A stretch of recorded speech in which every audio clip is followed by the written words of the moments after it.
Brian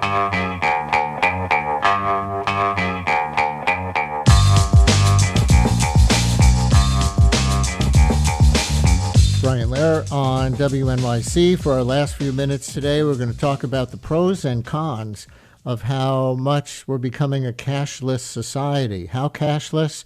Well, for example, according to Capital One Shopping, over 65 million Americans are Apple Pay users. But there's an article out in the New York Times titled "A Tap-to-Pay Society is Leaving These New Yorkers Behind."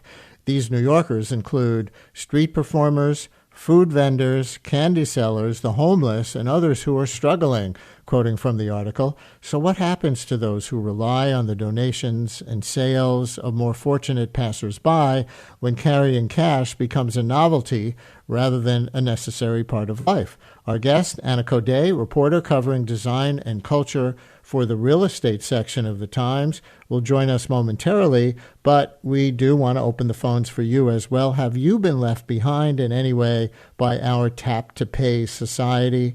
Do you rely on other people carrying cash to make your living? 212-433-WNYC, or if there's anything good you want to say about our increasingly cashless society, 212-433-9692. Call or text right now. Anna, welcome to WNYC. Thank you for joining us. Thank you for having me. So tell us more about those left behind by Tap to Pay. Well, a lot of these people, including, the ones you just said, the homeless, food vendors, anyone selling things on the street or street musicians, they don't have access to banking in the same way that a lot of other people do. There's a lot of language barriers for some of these folks, and then there's just barriers to getting credit cards and apps and smartphones and all of those things as well. So they really rely on cash. And when everyone else is not carrying around as much cash, those opportunities for getting a spare dollar, just some spare change, are kind of diminished. So can you talk about how this is affecting some of those folks' lives? You did interview some, right? I did. Some people told me that they're getting less cash and that, they have to spend longer hours out in the cold asking for change. Other people told me that they've noticed different kinds of interactions forming. Like someone passing by might say, "I don't have cash, but let me grab you something at the bodega. What do you want?" So little interactions like that are happening. And then, of course, a lot of people are trying to put out, if they do have access, they're trying to get their Venmo username or their Zelle username out there. So they'll have a cardboard sign that says that. And even then it's hard because there's so many different payment apps that one person might have Venmo, but another has Zelle, and that doesn't totally erase the problem either. Yeah. One listener writes, "Don't forget the unbanked." And another listener writes, "Please also talk about the potential for extreme forms of surveillance that could result from a cashless society. Surveillance and control. We've already seen how surveillance can be used in nefarious ways." What do you say to those listeners?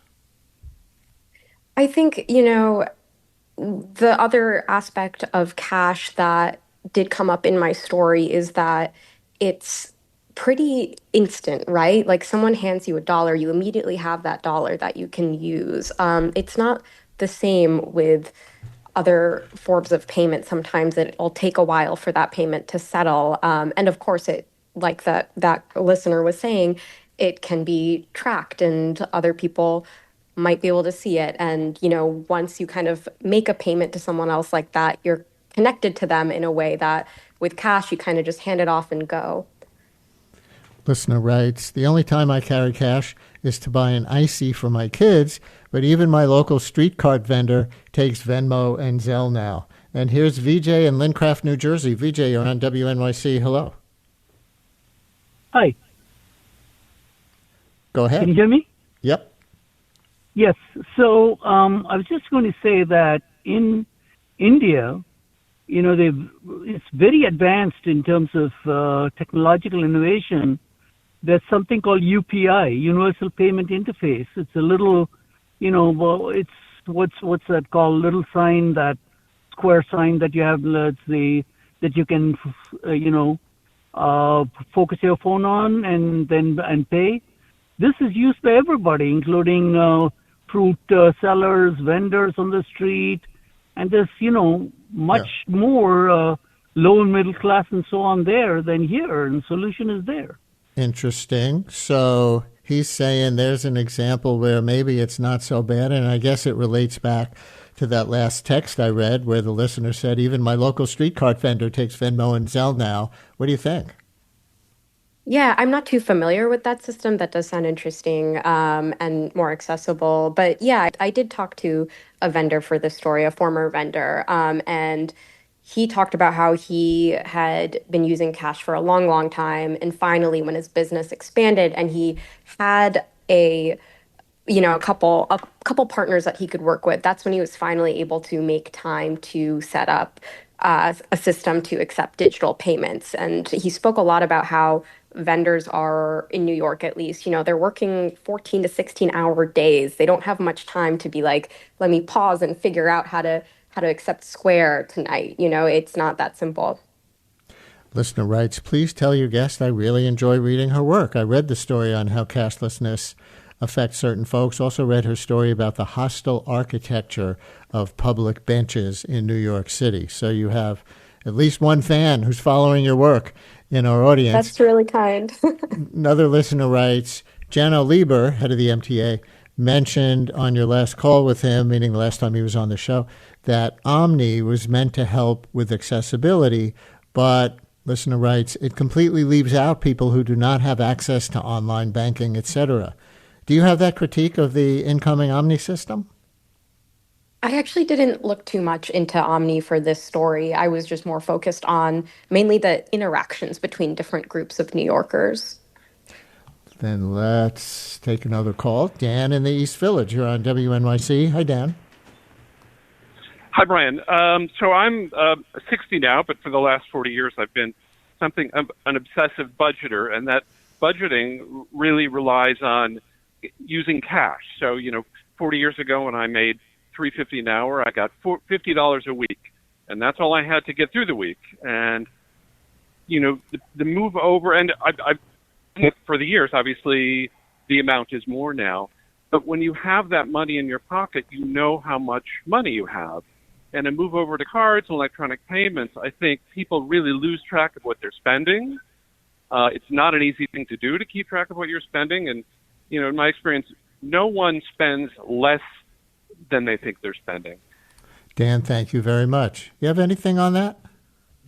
Yeah, that is fascinating. I think, some people I interviewed, it didn't really make it into the story, did talk about how it's harder to keep track. And then sometimes when they Venmo someone, money doesn't feel as real as with cash. And the other thing I would just point out, too, is that with how, we're carrying less cash, that also means we have less different amounts of cash. Like you might not have as many $1 bills as you used to in the past. You might only be carrying 20s. And that also makes a difference, right? You're less likely to hand a street performer you like a $20 bill as opposed to just $1 bill that you have in your pocket. A listener responds, by the way, to that other commenter and says, Omni has a cash prepay option at machines. Another one says a lot of places charge extra for using a card instead of cash. So is it a money-making scheme to some degree, or maybe they're just compensating for what they have to pay the card companies?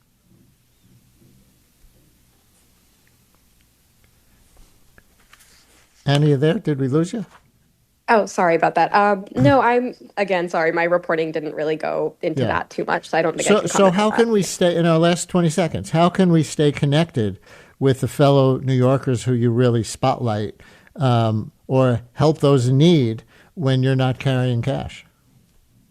I think, I spoke to a number of different people who all had different forms of doing this. Some people told me that they force themselves to bring cash. When they're leaving their apartment, they just take an extra minute to say, I might pass by someone who I want to give cash to. Other people told me that they'll just, say to a person, if they don't have cash on them, they'll say, what do you need? Can I get you a water? Do you want something from the McDonald's right there? Just being more present in that way. Anna Kodé, reporter covering design and culture and now the cashless economy for the real estate section of the New York Times. Thank you for sharing it with us. Thanks for having me.